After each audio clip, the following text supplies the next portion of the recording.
Alright, good afternoon everyone. I'll be performing a poem called Chess Masters, and it's a poem that I kind of half wrote. Okay. Everybody knows chess is either black or white.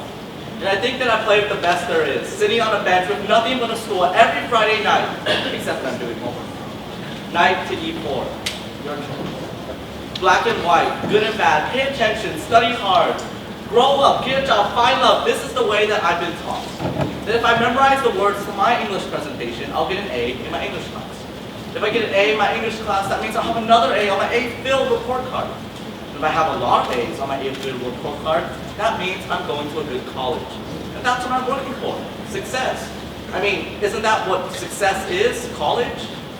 You know, we're also clean cuts stowed away, mindless drones trained to look, aim, and fire without a second thought.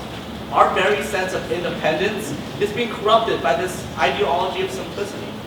We've almost become one with this robotic world. When one of our limbs start to creak, you know what we do? We add oil. And when that doesn't work, we add more oil. More. Just a little bit more, because who cares why it creaks, right? And whenever I try to find out, there's a higher law down there that's telling me that my way of doing things isn't fitting in with this well-established meta. Now we can only play by these rules, win by these rules, or it's checkmate. You know what? Here are some of those rules. There are 32 pieces on the board. Never more, never less. Some of us are knights. Knight moves in the shape of a boot, or an L. L for lacking in life, liberty, and laughter. Now some of us are bishops. Bishop moves in diagonals because apparently walking straight is too mainstream. But at the same time, it's also a correct way to be a rebel. But most of us are pawns. Pawn does everything it's supposed to, follows all the rules, does everything it can to get to the end of the board, becomes queen, or dies trying.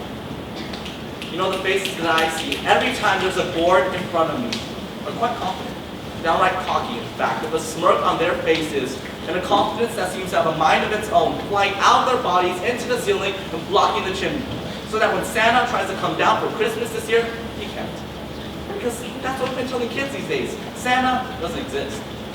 But imagine the looks on their faces when Santa comes down my chimney instead, hooks my face with 2 candy canes and tells me I'm not eating enough sugar. I'm smiling. Because it's absolutely hilarious how they all think they're so wonderful when all they've done is memorize some rules and play some games. But the rules have changed. Check. Because I just beat them at their own game. Checkmate. I place my hand on their shoulders and I tell them that the color of heartbreak doesn't suit you very well. Maybe you should have stuck in checkers. Because I play in color. Thank you.